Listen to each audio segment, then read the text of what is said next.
Hello, this is Dr. Gay from First Look MRI, and this is an 18-year-old female with complaints of ankle pain.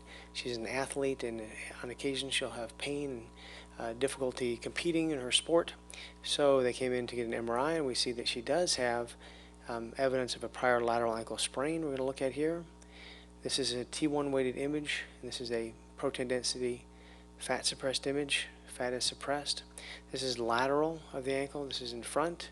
This is the inner side, medial side, and this is the back or posterior to get oriented.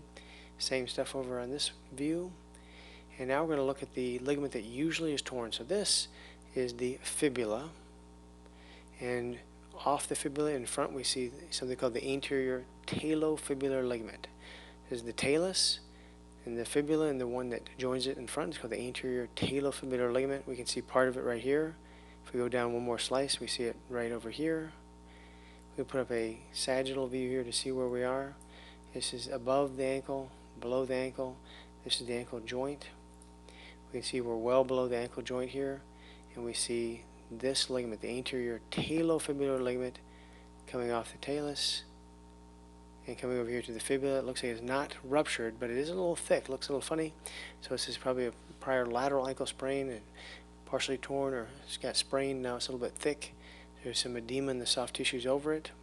There's another thick ligament back here. This is the calcaneofibular ligament. This is the calcaneus fibula, so it's appropriately named calcaneofibular ligament. It's also a little thick, so this is probably a prior lateral ankle sprain that it also affected this. A little bit thick, but did not get ruptured. If we roll up, we see this. This is the posterior talofibular ligament. It's posterior. This is the talus fibula. So this is a really strong ligament. It's almost never torn. And now as we get a little bit higher, we're almost at the level of the joint here, we start to see more edema out here. As we go up, we can see that there's a tear of a ligament above the ankle joint. Put up this view as well. Right over here, we should see a small ligament, the anterior tibiofibular ligament. This is the tibia, fibula, and there should be a little dark line bridging these two right here. And this is very rare to see this torn all alone, but in this case it looks like they have a tear of the anterior tibiofibular ligament. Put an arrow right there. We don't see that linear black line. Instead we see this gray or intermediate signal, which is scarring and granulation tissue there at the site of that tear.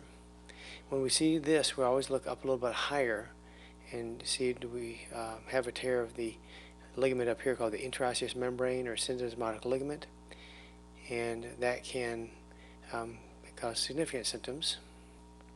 That one can be hard to evaluate. It's a broad band of attachment between the tibia and fibula here, and we see right here this little foggy area that looks like it's part of it. And over here it looks like we do see some low signal, so I believe that one is not completely torn. And so in the end we're left with something that's fairly rare, which is the tear of the anterior tibiofibular ligament. Is not healed. We see edema in the overlying soft tissues, and the other ligaments may be sprained but not ruptured. And that's it. So an isolated tear of the anterior tibiofibular ligament from a prior lateral ankle sprain.